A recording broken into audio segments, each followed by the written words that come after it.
BRS target గా విమర్శలు చేశారు కాంగ్రెస్ ఎమ్మెల్సీ అద్దెంకి దయాకర్. ఓటమి చావు దెబ్బ కొట్టిన కేటీఆర్ కు అహంకారం తగ్గలేదని, బీఆర్ఎస్ ను పతనం చేయడానికి కేటీఆర్ ఒక్కడు చాలని సెటర్లు వేశారు ఆయన.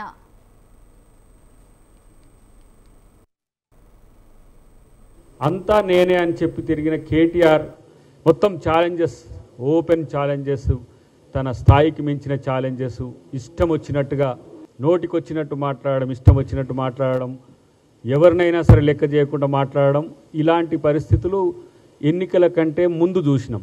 ఓటమి చావు దెబ్బ కొట్టినా ఇంకా బలుపు అహం మాత్రం తగ్గలే కేటీఆర్.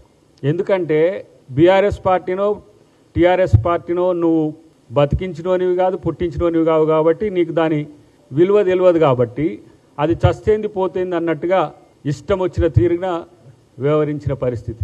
అలాంటి పరిస్థితి వచ్చినప్పటికి కూడా ఈరోజు నువ్వు మాట్లాడుతున్న తీరు చూస్తే ఇంకెవ్వరక్కర్లేదు బీఆర్ఎస్ను నాశనం చేయడానికి. నువ్వు ఒక్కనివి చాలనిపిస్తున్నది. నీ ఒక్కనితోని బీఆర్ఎస్ పతనం ఖాయమనిపిస్తున్నది. నీ యొక్క రాజకీయ అస్తిత్వం కొరకు నీ యొక్క పిచ్చి చేష్టలు అంతా నేనే